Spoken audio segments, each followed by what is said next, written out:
everybody. I'm Michelle, and this is What Not to Do.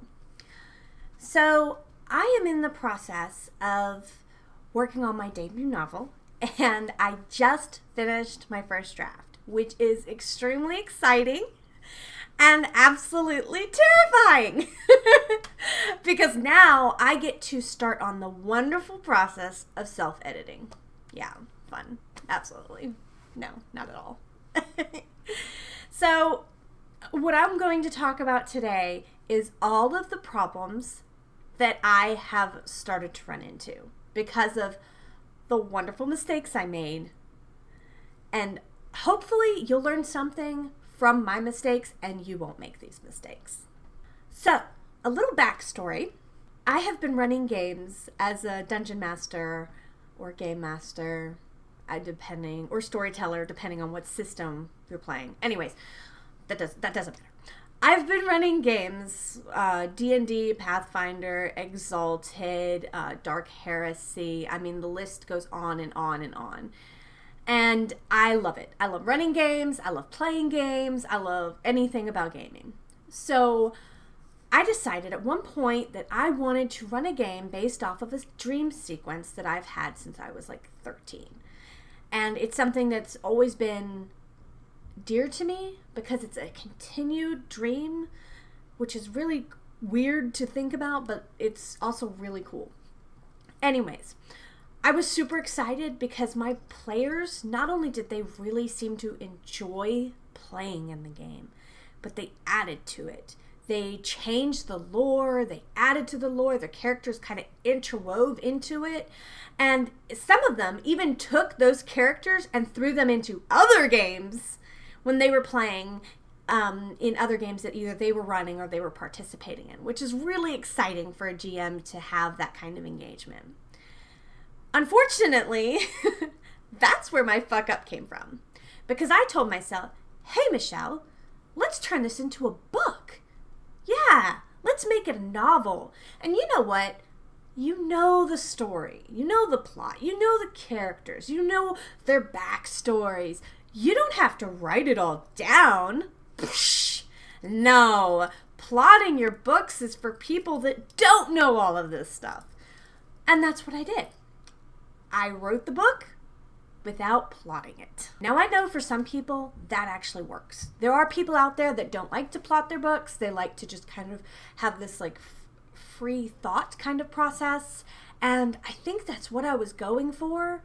But unfortunately, this didn't work for me. It caused me a lot of headache, a lot of problems. And that's kind of what this is about. All of the problems that I came into because I didn't plot my book. And all I have to say is, what the fuck was I thinking?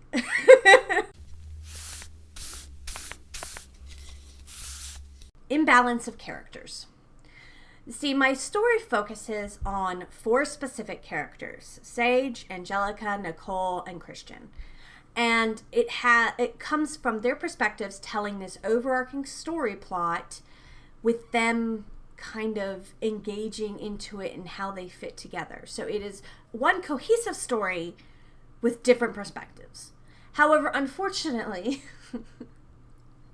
Christian didn't get added until I was about halfway done with writing the book. Yeah, I know, I'm brilliant, absolutely. And what happened is that I realized that there was so much that he was doing in the background.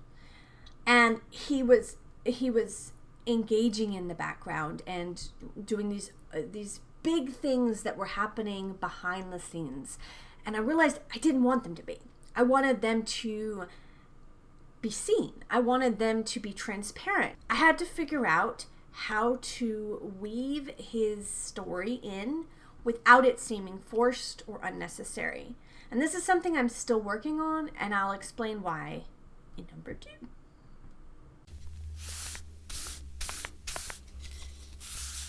Character progression. So when I realized that my characters didn't have an equal amount of screen time, I also realized they didn't have an equal amount of story progression. What does that mean?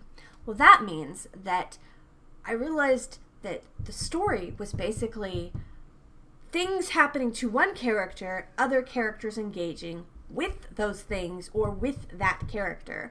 And they didn't have their own stories. And that's not what I intended at all. I just got so distracted by this one character that I neglected them.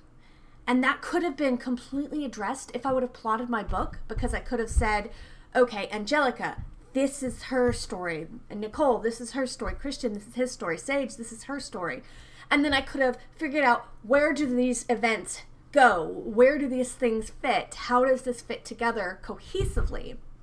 But I didn't do that. So, yeah. A disconnection of the timeline. So, let me give you an example. In one chapter 2, I think it was, I had Angelica going to the Black Rose Academy to start school. And then chapter 3 was Nicole meeting with the student council, discussing getting all of the new students to bring them to the school. And Angelica is one of those new students. So that made no sense. It was completely bonkers, and I had to fix it. And then that's just one example. But that's kind of what I found, is that because I just kind of wrote it down as I was going, like as I'm thinking of things, I didn't think about the timeline and how things need to happen to make chronological sense. Thinking about the bigger picture.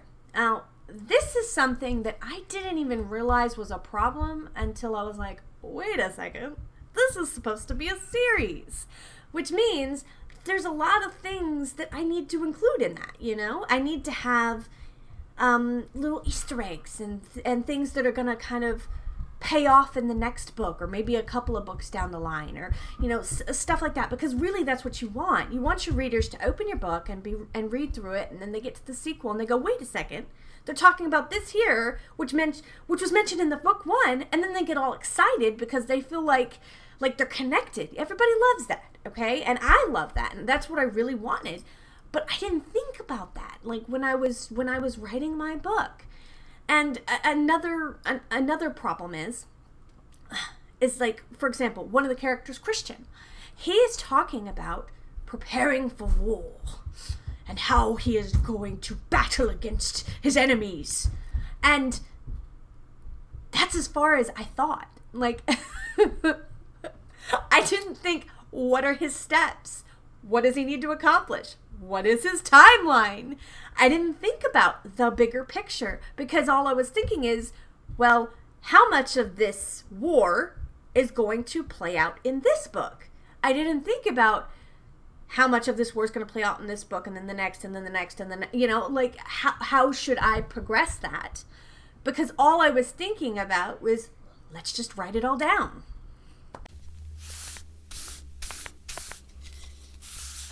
What is structure?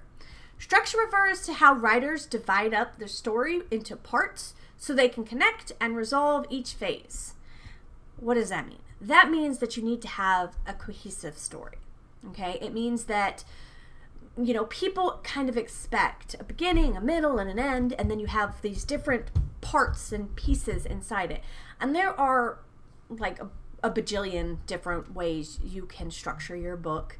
And they can be super complicated, and they can be super simple, like the 3-act structure. And I could do a whole video about structure, but that's not why I'm mentioning it. Obviously, I'm mentioning it because I didn't do that. What? Structure? Psh.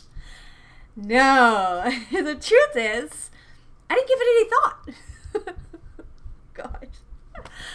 I didn't think about structure. I was just thinking about writing out my book. And I told you already. The hell was I thinking? All of these caused massive story, plot, character, strategy issues, which resulted in me second-guessing myself and beating myself up for how it was going, and just like wanting to rip my hair out and frustration. And I hated that that's how I did this, and that this is now what I have to deal with, because I love my story. I love my book. I love my characters. But everything is so jumbled, and it's a mess. It's a mess. And I have to sort it out, and I have to fix it. And so what I did is the wonderful, fun, no, I'm kidding. It is absolutely tedious and boring. But I went through my entire book chapter by chapter with a spreadsheet, and I color-coded every single character and whose point of view each chapter is in and what happens in that chapter. And I went through and I looked at the imbalances, and I looked at the progressions, and I looked at the problems so that I can start formulating a plan. And that's great. I mean, it's great that I have a way to fix it, but I shouldn't have to fix it, if that makes sense. And honestly, I didn't think about plotting my book, because I thought every time I sat down to get started in plotting my book, I kept getting focused on the tiny details instead of looking at the bigger picture of the book and then the bigger picture of the other books. I was focused on these little bitty things, and it was just, it kept frustrating me, and I kept getting upset and feeling like I wasn't getting started, and I was just finally like, no, we're just starting this dang thing. You know what? We're going to sit down, and we're going to write this book, and we're going to love it. That's what I said to myself. Yeah, I know. I'm a little crazy. Anyways, so, now I'm starting to fix the problems so that I can continue with the self-editing phase and move on and move on and move on and move on with all of the different steps I need to do to be able to publish my book. And all I have to say is, don't be like me, okay? Plot your book. Trust me. You'll be glad you did it. It may be a little tedious, but really it can be super exciting once you sit down and you kind of think about the bigger picture. Because now I'm thinking about my next book, and I'm thinking about, how to plot that book, and I'm really excited about it. I'm super excited about how that is going to work for me, and I should have done that in the first place. So, yeah. What not to do? Don't do this. Bye-bye.